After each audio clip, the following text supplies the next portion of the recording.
What do you think of this budget? کیا خیال ہے آپ کا کہ بجٹ آپ کے خیال میں گزارا ہے, ٹھیک ہے؟ انیشل ٹیک اوے کیا آپ کا اس کا؟ ایک تو آپ نے جو کمنٹ کیا تھا نا, اس پر میں ضرور بولنا چاہوں گا کہ ہر سال جو بھی اپوزیشن ہوتی ہے, اور اپوزیشن چینج ہوتی رہتی ہے, کبھی پی ٹی آئی ہوتی ہے, کبھی پیپلز پارٹی پی ایم ایل, ان کا سیم بیہیویئر ہوتا ہے. تو میں جب آج بجٹ دیکھ رہا تھا تو میں سوچا تھا کہ اگر میں اپوزیشن میں بیٹھا ہوں تو میں کیسے بیہیو کروں گا. تو میرا خیال ہے میں تو اپوزیشن میں بیٹھ کے یہ لوگوں کو سمجھاؤں گا کہ اس کے کوئی پوائنٹس نہیں ہوتے ہیں.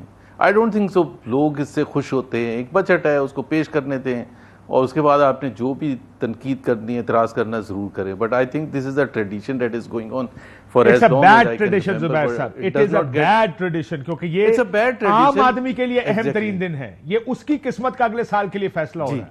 اس کو سنیں اور سمجھائیں کہ یہ خرابیاں, یہ نہیں کہ بجٹ شروع ہونے سے پہلے ہی آپ نے کہہ دیا نعرے بازی کر کے کہ جی ہم تو اس کے خلاف ہیں. ایگزیکٹلی. سو یہ بڑا انیوژل ہے. میرا خیال ہے کہ پولیٹیکل پارٹیز کو چاہیے تھوڑا سا احساس کرے کہ عوام اس سے متاثر نہیں ہوتے ہیں. دوسری بات یہ ہے کہ بجٹ جو باٹم لائن ہے, دیکھیں میں let me start with a positive thing. اور پازیٹیو اس میں ایک جو ہے بہت بڑا پازیٹیو ہے, وہ ہے فائلر اور نان فائلر کا. یہ ایک بڑا ہی عجیب ایسپیکٹ ہے پاکستان کی معیشت کا کہ ایک نان فائلر کی ایک کیٹیگری ہے. ہونا تو نہیں چاہیے, نان فائلر تو ہونا ہی نہیں چاہیے. جس نے فائل نہیں کیا اس کو پنش ہونا چاہیے, اور وہ اس کے لیے کوئی آپشن ہی نہیں ہونا چاہیے سوائے اس کے کہ وہ فائلر بنے. But some of the other جو امپلیمنٹیشن پروسیس ہے وہ اتنا کمزور ہے ہمارا حکومت کا کہ وہ نان فائلر کو فائلر میں لانے مشکل ہوتا ہے. سو اس کے لیے کچھ سال کے بعد ایک ڈفرنس آخر کیا مشکل ہے اس میں؟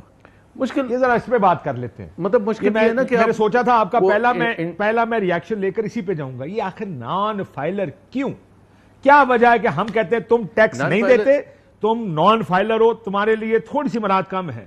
یہ کیا ممکن ہے کہ باہر بیٹھا بندہ نان فائلر ہو کسی ملک میں؟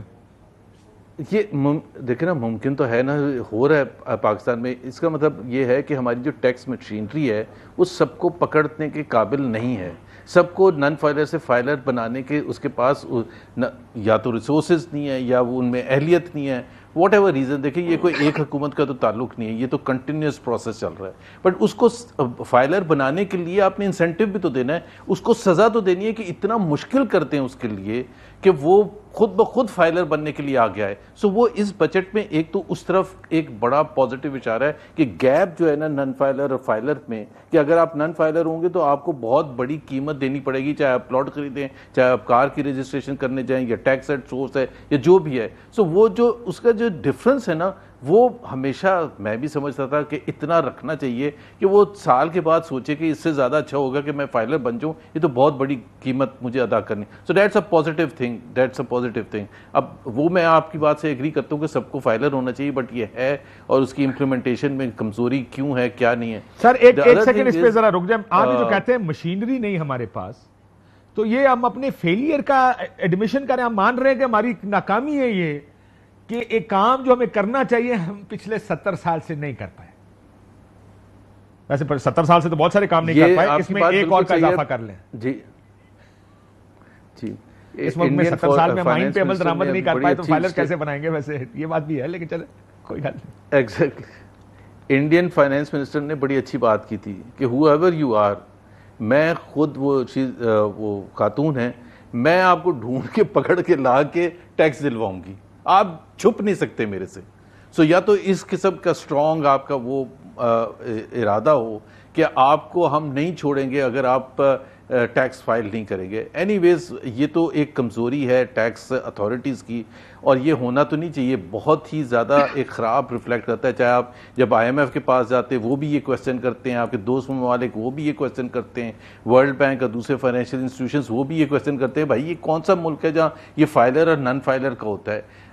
تو اینی ویز یہ میں یہ کہہ رہا ہوں یہ پہلا قدم ہے کہ اتنا گیپ کریٹ کر دیں تاکہ نان فائلر کے لیے وہ نان فائلر رہنا ایک مشکل ہو جائے, وہ خود آپٹ کر کے آئے. So that is a positive thing کہ یہ ایک انسینٹیو ہے. دوسری چیز یہ ہے کہ اگر آپ بجٹ کا اوور آل دیکھیں گے تو میرا خیال ہے انفلیشنری بجٹ ہے, ٹریڈیشنل بجٹ ہے جیسے آپ اور میں سنتے آ رہے ہیں, کوئی ایسا دھماکہ خیز بجٹ نہیں ہے. اینڈ ڈونٹ فرگیٹ یہ تیسرا بجٹ ہے under the prime ministership of Shehbaz Sharif. So یہ ایکچولی ایک ایسا کہنے کی کوشش کرتے ہیں پریزنٹ کرنے کہ یہ ابھی ابھی آئے ہیں اور ابھی ملک کی تقدیر چینج کرنے کے لیے یہ بجٹ لے کے آئے ہیں. تو 2022 میں بھی بجٹ آیا تھا, 2023 میں بھی بجٹ آیا تھا, اور 2024 میں بھی بجٹ آیا. میرے حساب سے یہ budget will be inflationary. Growth کا اگر آپ نمبر مان بھی لیا جائے 3.5% اگر گروتھ اگر آپ نے مان بھی لی, اور اگر 14% میرے حساب سے انفلیشن ہوگی, تو اس کا مطلب یہ ہے کہ with a population growth of 2.6% تو ان امپلائمنٹ بھی بڑھے گی, مہنگائی بھی بڑھے گی. ظاہر سی بات ہے, میں ایک پوائنٹ جو سب سے زیادہ امپورٹنٹ تھا بھول گیا, کہ یہ اس میں تجویز کیا گیا ہے کہ 30% آپ کا ٹیکس محصولات میں اضافہ ہوگا, تقریباً 30%.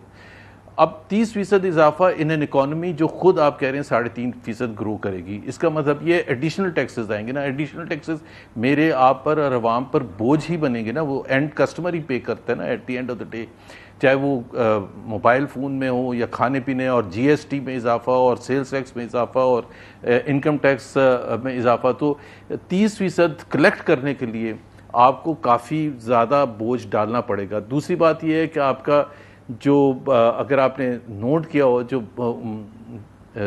انسان ہل جاتا ہے کہ یہ کہاں سے ہم شروع ہوئے تھے کہاں پہنچ گئے, تقریباً 10,000 بلین کے قریب صرف انٹرسٹ ہوگا اگلے سر. لیکن میں ابھی آتا ہوں, اس میں کچھ سیاسی فیصلے بھی زبیر صاحب ضروری ہے نا.